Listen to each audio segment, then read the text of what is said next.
Northern Mindanao-based taxpayers ay hinihikayat naman ng simbahan na laukan yung kanilang sariling aktibidad ng trillion peso march sa naturang lugar. May balita ang Bombo Radio Cagayan de Oro.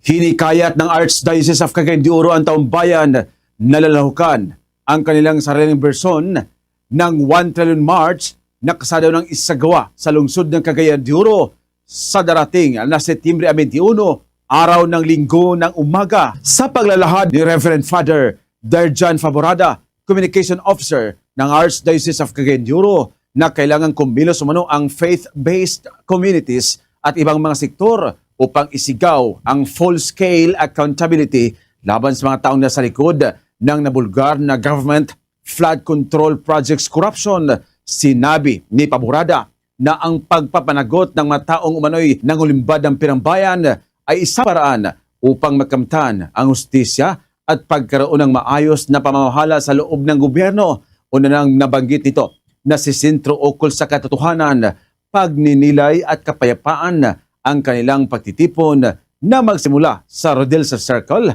patungo sa Magsaysay Park, kung saan magkaroon ng ilang mga aktibidad ang mga lalahok na mga grupo, lalo pat gugulitain ng bansa ang ika-53 taon na batas militar na ipinapatupad ni dating Pangulong Ferdinand Marcos Sr.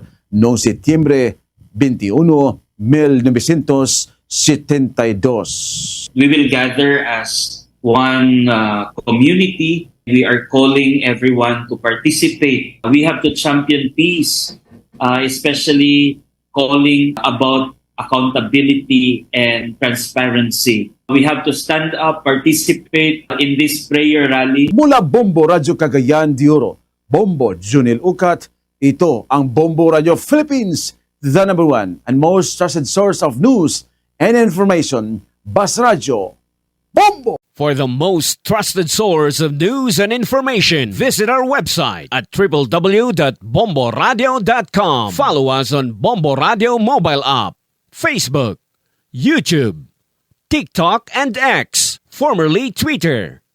Like, share, and stay connected. Anytime, anywhere.